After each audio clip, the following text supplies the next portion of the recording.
the GR Corolla and Civic Type R. They're each fixated on fun and speed without limiting your enjoyment to the weekends or good weather. The end goal with either is a smile, but the way they go about achieving that is entirely different. The GR Corolla has taken me coast to coast, and it's completed countless side quests in the process. By now, I've covered every corner of this thing. So, let's savor it on a beautiful road and recap the important stuff before introducing its most fearsome rival yet. Key to the GR Corolla is an old school experience. No, not the one with V8s, not the one with a lightweight body and rear wheel drive, and not the one without a roof. This is the showroom rally car. It's a basic, hardcore, all-wheel drive, stiff riding, over-boosted compact with usable back seats. Mitsubishi Lancer Evolution, Subaru WRX STI, Ford Focus RS. It's in that conversation.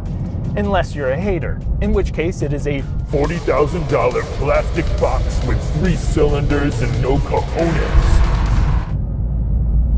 The secret sauce to the GR Corolla is its 1.6-liter turbocharged inline 3, and the manual transmission, and the all-wheel drive, and the pain. There's some turbo lag, but once it spools up, power builds in a linear fashion. And for 2025, we have 22 more pound-feet to work with in the mid-range. Ring it out and you'll have the same 300 horsepower. That, alongside the aggressive gear ratios, makes this capable of getting to 60 in 4.7 seconds from my own testing.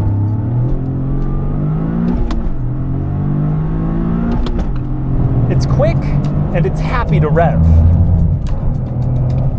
The manual transmission thunks into each gear with a little bit of feedback. The clutch is numb, but it's easy to modulate. With big feet, it's pretty easy to heel-toe downshift, and you also have auto rev matching. You're really gonna want to keep this in a low gear to get the most out of the car.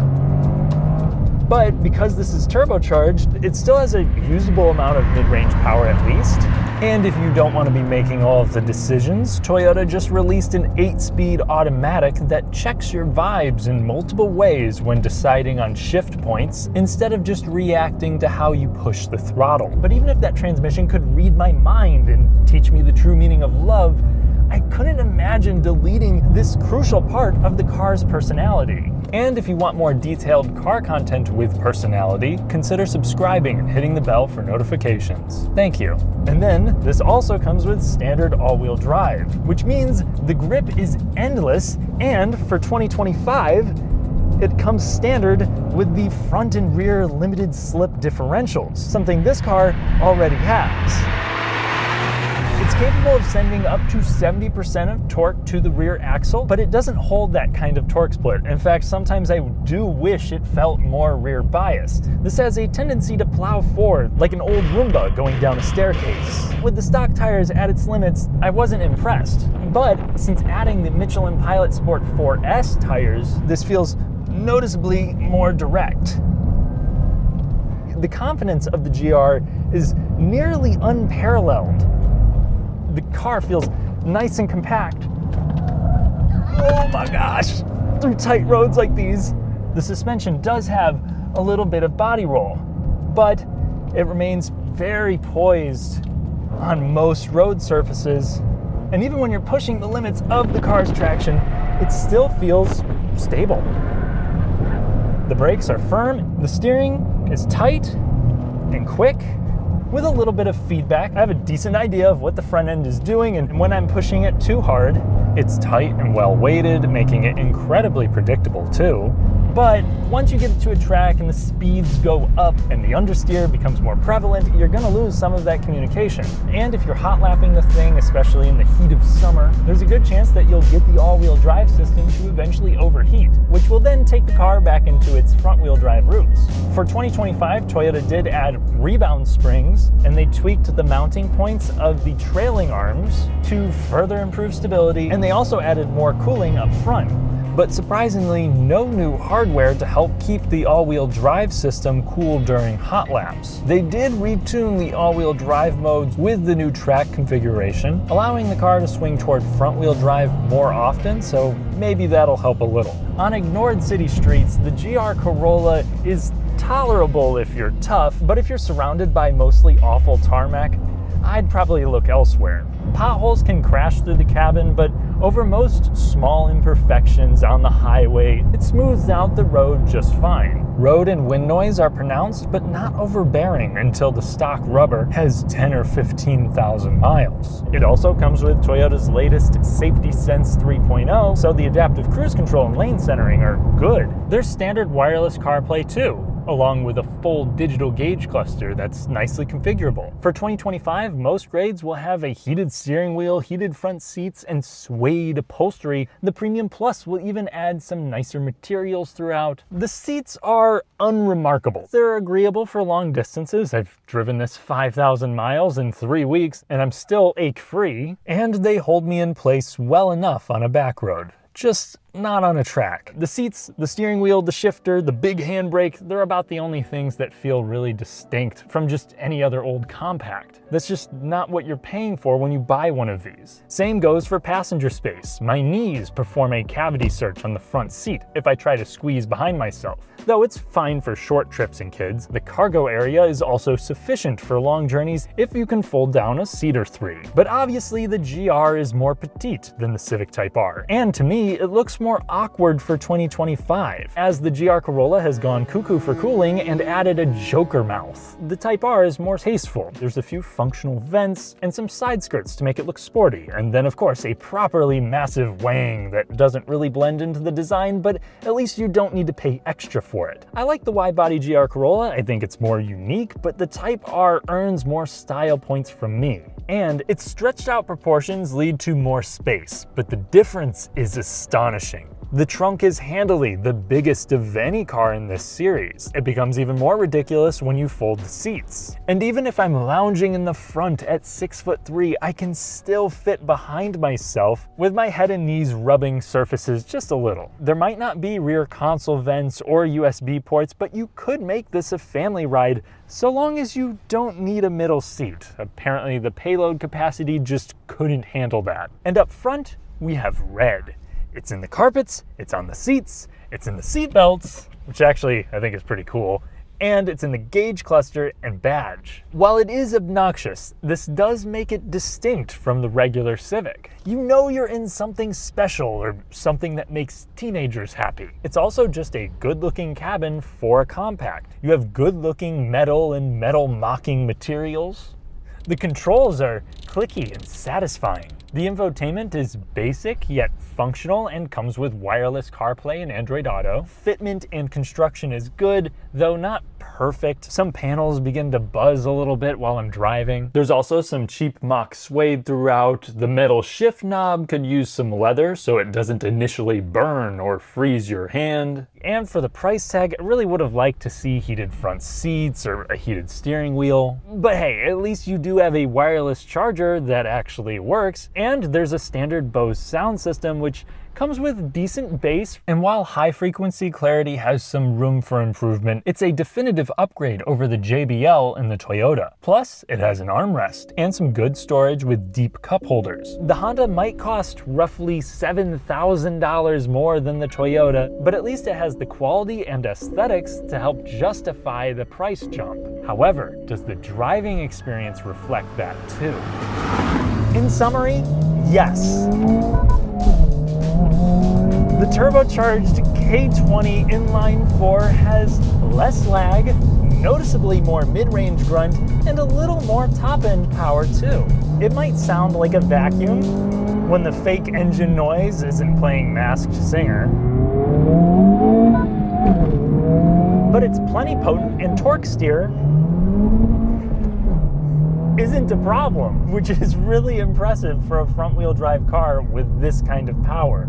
And wheel hop, compared to a car like the Elantra N, is also less prevalent. If I could wish for any change with the engine, it would be for more authentic intake and exhaust noise. That's about it. The power plant here is good, but the transmission, that is great. The only option here is a 6-speed manual transmission. It's more mechanical, the throws are shorter, more precise, and more smooth when compared to the GR. The clutch is also lighter and there's less pedal travel. It's easier to make seamless shifts and it's also more gratifying. I think the only car in this series that came with a more satisfying transmission was the Miata, which is a very hard act to follow. One thing that's a little bittersweet, because this engine has so much torque, Honda didn't need to gear it as aggressively as Toyota did with the GR Corolla, and that means I really don't need to shift as often, something I really want to do with this gearbox. If you balance wheel spin and don't bog down the engine, you can get this thing to 60 in around 5 seconds flat. I couldn't find the level ground to get solid numbers on, but this is not a car for drag racing. My tests in R+ mode would limit the Honda to a 3,000 RPM launch, which proved inadequate, and while it's not necessary for a quick takeoff, in order to completely shut off traction control, you need to tango with a button and the brake pedal, which is an odd nuisance in a car with an industrial-grade spoiler. Because of these things and the front-wheel drive limitations, even if the Corolla has to shift twice to get to 60, it's quicker than this. To the quarter mile, it's basically a dead heat. So in the real world, especially if conditions aren't perfect, I'd argue that the GR Corolla is quicker, but once we get to some corners, the Honda holds a clear advantage. It comes with more grip from wider tires, it has a longer wheelbase but no more weight, and honestly, it's just more fun. Even with these cars on the same tires, the Type R is sharper. The steering is even more direct, maybe a hair quicker too. Regardless of speed, this turns in with an eagerness and precision that the Toyota could only dream of when in stock form. In comfort mode, body roll is seemingly more well kept than it is in the Toyota. The feedback through the wheel isn't insane, but it's present, and in Sport Plus mode, it almost doesn't feel power assisted the way that it gains heft, and it also builds up more weight in a way that's even more natural than the GR Corolla. It just seems to best the Toyota at nearly every corner when it comes to turns. An exception to this is when the road has numerous undulations like the one that I'm driving on. The GR Corolla is more poised, but so long as you're in comfort mode, the difference isn't huge. However, this does have adaptive dampening, which if you choose to use Sport Plus, will definitely firm things up, but it also makes it noticeably more choppy. In fact, I really wouldn't recommend using it on most surfaces. It just hops everywhere.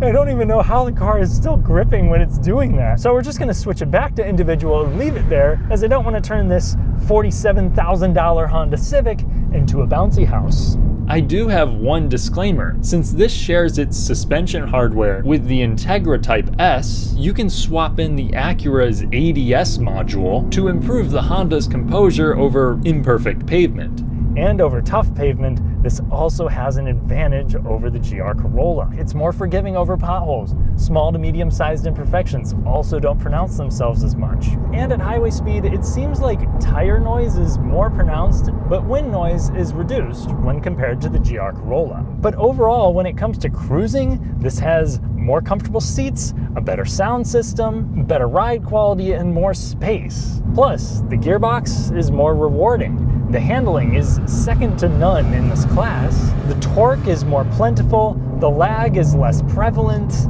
That's all compelling, but the Toyota does have a few notable advantages. One, obviously, is the all-wheel drive. You can put the power down anywhere, anytime, and because of its dimensions, it also feels a little bit easier to push on small roads. And its shorter overhangs and smaller wheels make it a little less nerve-wracking to drive around unfamiliar city streets and potholes. And lastly, the Civic Type R seems to be harder to buy without a markup, and it's already a much more expensive car if we're comparing it to a base GR.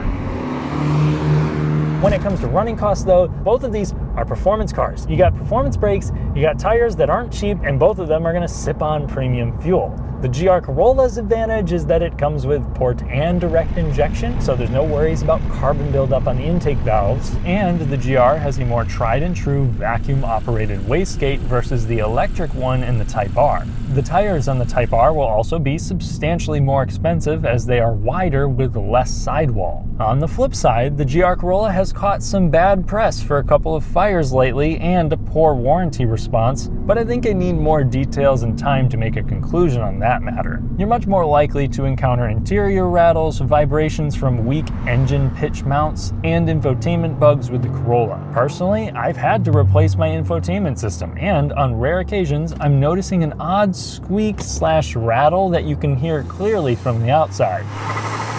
It could be from that pitch mount. Nonetheless, most owners seem to have a positive impression with little qualms. Owners of standard Civics report things like rattles, a fixable Apple CarPlay problem, and sticky steering. But with the Type R, it's harder for me to find issues with it than the Toyota. Because of that, I feel more comfortable trusting the Honda. But we need more years for an accurate judgment. The Civic Type R is a better car for the track. The transmission and steering are more engaging. The cabin is more comfortable, it's higher quality, and it's more practical. So does this mean it takes an easy win over the GR Corolla? Damn right, Skippy. Do we have to do this every Honda? You're about to do the thing where you say the GR Corolla offers a distinct experience and therefore a contrasting appeal that's equally as special. No, I mean, well... Bro, the Honda is better. Just admit it. Okay, it is, but there's more to the conversation. Like what? Do you need help coping, sweetheart? Respectfully, Mr. Goat, I think you need to understand that these cars are competitors, but the GR satisfies a different niche much better than the Type R ever could. The GR Corolla packs its own distinct personality with its rev-happy inline-3, sure-footed all-wheel drive, and confident suspension. It has rough edges like turbo lag, a stiff ride, and a basic cabin, but that's part of the experience. It's a run-of-the-mill econo-box after a training montage. The Japanese rallycross spirit of yesteryear is alive with the Toyota. Add in the lower price of the Core and Premium, and the GR makes a convincing argument against the Honda. For some, if you're able to get each at sticker, even at $47,000 for 2025, the Honda is easier for me to recommend to car enthusiasts. It's a more engaging, capable sports car, and a more practical, forgiving commuter. For me, while I've enjoyed my time with the Toyota, without a doubt, the Type R is the car I'd rather spend my money on. It feels more well thought out and special, and that's what I'm searching for. Now, it's time to rank all of the cars in the series, pick a winner, and put my money where my mouth is. Thanks for watching, and thank you to my channel members and supporters who've helped make all of this possible. I'll catch you in the next one.